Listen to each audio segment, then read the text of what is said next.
Shalom, shalom, mishpacha and kareem. Tonight, I'm gonna count the Omer because I don't have anyone to count it with me.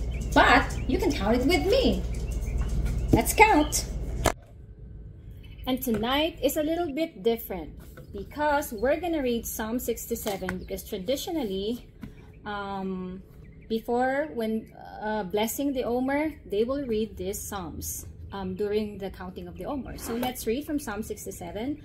God be merciful unto us and bless us, and cause his face to shine upon us, that thy way may be known upon earth, thy saving health among all nations. Let the people praise thee, O Yah, let all the people praise thee. O let the nations be glad and sing for joy. For thou shalt judge the people righteously and govern the nations upon earth. Let the people praise thee, O Yah, let all the people praise thee.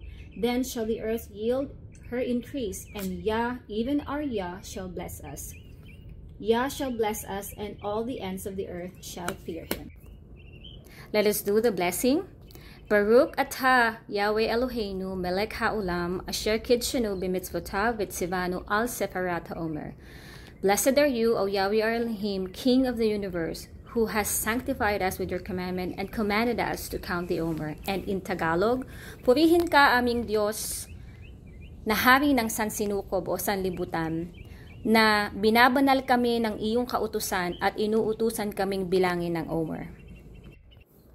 Ngayon, ang ika-5 linggo, pangalawang araw ng pagbilang sa Omer o ika-30 araw ng ika-5 linggo.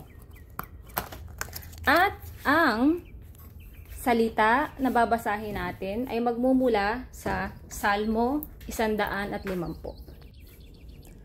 Salmo 150.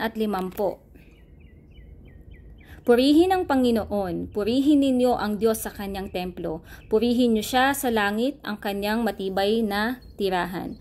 Purihin niyo siya dahil sa kanyang dakilang mga ginagawa. Purihin niyo siya dahil sa kanyang kapangyarihang walang kapantay. Purihin niyo siya sa pamamagitan ng pagtugtog o pagpapatunog ng mga trumpeta. Purihin ninyo siya sa pamamagitan ng alpa at lira. Purihin niyo siya sa pamamagitan ng mga tamborin at mga sayaw. Purihin niyo siya sa pamamagitan ng mga instrumentong may kwerdas at mga plauta. Purihin niyo siya sa pamamagitan ng mga matutunog na mga pompyang. Ang lahat ng may buhay ay magpuri sa Panginoon.